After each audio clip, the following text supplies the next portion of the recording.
Hello guys, you're welcome back to my YouTube channel. If you are new to this channel, kindly hit the subscribe button and turn on the notification bell to be notified whenever I drop any video. So in this video I quickly want to show you how I took this trade and why I took this trade, so that you guys will be able to join the strategy together, and then you'll be able to organize your mind in building up your own strategy. So I'm going to be giving you a detailed reason I took this particular trade. I want you guys to have a strategy on your own, and these are the ways you will be able to build your strategy. Writing down all the reasons for trade, writing down the strategies used in picking a trade, and that is what I am trying to give to you guys. So follow this video till the end so that you will be able to grab everything I am going to be saying. So the first thing I did on this volatility 101x index is I went to the daily time frame to check the structure of the daily time frame and to check the POI the market is resting on currently. So this was what I did. I marked out the last break of structure, which is this. I marked out this break of structure on the daily time frame. This is the break of structure on the daily time frame, and the market is currently resting on this POI, which is very good. This is a very good POI because after we had our break of structure here, on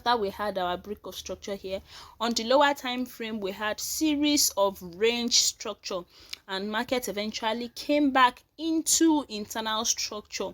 The market came back into this particular internal structure. So the market is resting on this POI, and that is what is giving me the assurance that market will probably come back to this low.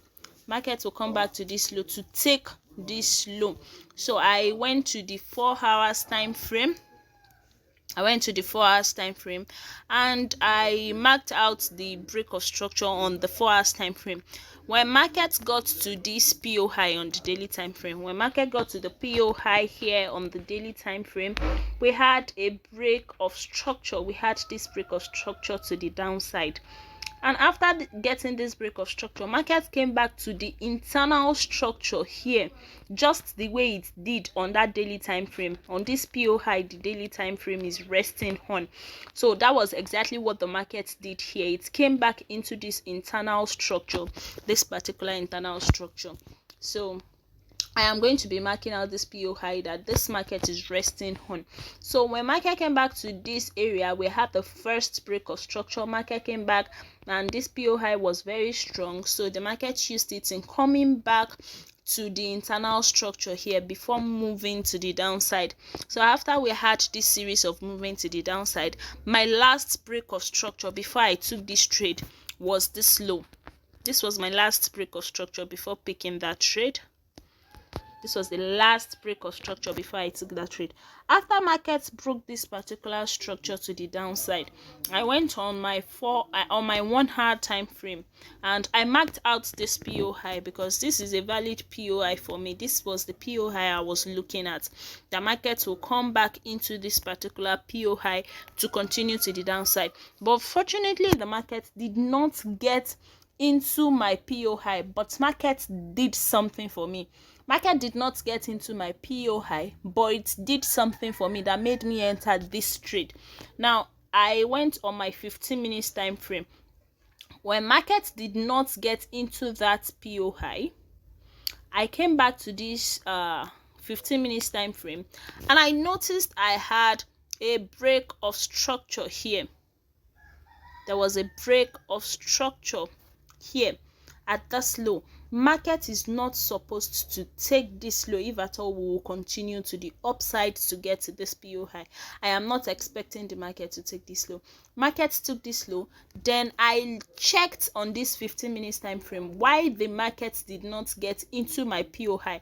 Then on this 15 minutes time frame, I noticed we had a balanced movement around this POI. There was a balanced movement. But at this point, the market was not balanced. It gave an impulsive move to the downside, and all this highs did not get back into the PO high. So this was the only place we had impulsive movement. All other areas were balanced. So that was why the market used that imbalance area to continue to the downside. Market used that imbalance area to continue to the downside. So that gave me assurance that this break of structure is valid. This structure is valid. So I am just looking out for a continuation to the downside. So I had this break of structure. I followed this particular move. I had this break of structure here. When market broke this low, I entered this trade. Yes, I entered this particular trade.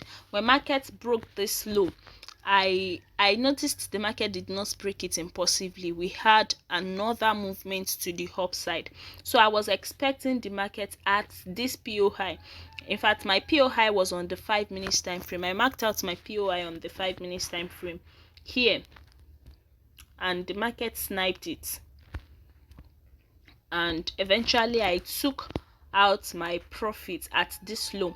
But yesterday, because I took this trade yesterday night, after eating TP here, I was expecting the market to come back into this area, then continue to the downside. Now markets moved a little to the upside, then broke it to the downside.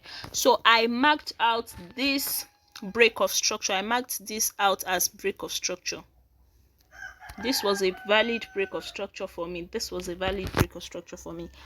After breaking that low, I noticed the market broke this high on the 5 minutes time frame. Let me show you guys on the 5 minutes time frame so that I don't keep saying it with mouth. So on this 5 minutes time frame, market took out this high, which was not supposed to be taken out if we are not coming to this area, because market is just supposed to get here and continue movement to the downside. But market took this high. Market took this high. After market took this high, I marked out this break of structure, and then I noticed an untested area here. This I did not get into this untested area, so I marked out this untested area first.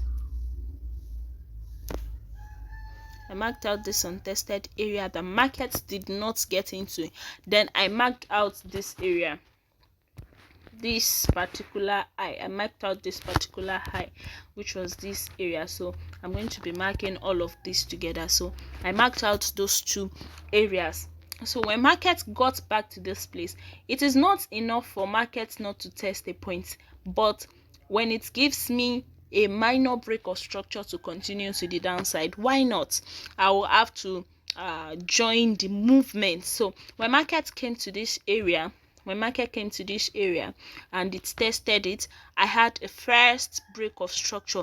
Now after this first break of structure, I joined a sell here. I joined the first sell here, but I noticed the market did not move down impulsively. If the market will move down impulsively without coming back into this area, then market should not be moving slowly this way.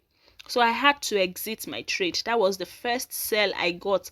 I had to exit my trade and wait for the market to come back to this area, because if it would not come back to this area, I should have had an impulsive break of structure, then an impulsive move to the downside, a movement, and then a continuation of the movement to the downside. But market came back into this area. When I started noticing the struggling of the markets, when market started struggling, I joined the sell. I entered the sell here, because this is my A setup. I have had series of confluences. The market has given me a whole lot of confluences, so why won't I go in so well? So I had to enter the market fully at this point that the market has given me a good retracement back, and the SL is very, very small. This is a 5 minutes time frame. Let me show you guys the SL. The SL is, this SL is about, all right, this is just 7 points. meaning for every one lot size I am risking just $7. For every one lot size I am risking just $7. That's a very little stop loss. And the lowest lot size for this instrument is 0.1. So if you are entering with the lowest lot size, what you are risking is just $0.7. What you are risking is just $0.7. That's a very little risk. It's a very little risk to reward. So your first TP is going to be this particular low. This is your first TP, which is 44 points. This is 44 points. So meaning on your lowest lot size you are getting $4, you are getting $4, which is still very reasonable. It's very reasonable. That's about 1:5. That's about 1:5. So here, this is your second TP. So let's calculate them. So this is the second TP. This is 54 points, meaning on every $7 you're risking, you are getting $54. On every $7 you're risking, you are getting $54. That's still very reasonable, guys. That's still very reasonable. So this is my hair setup, and that was why I had to enter fully into the market with a good lot size. I closed some of my trades and I left this running until market changes buyers. When market changes buyers, then I am going to close all my trade, because some of my trades hit TP already. So on this on the remaining trades, on the running trades, when market changes its buyers, I am just going to close all of my trades and I will rest. So guys, this is very easy for you to get. Just get your confluences right, and then you are good to go. You don't have any other problem. Get your confluences right, enter at entry confirmation, and just watch the market play out. Just watch the market move in your way. Just watch the market move. And that is all for this trade recap, guys. I'm going to see you guys in the next video. Keep living in the atmosphere of profits. Bye, guys.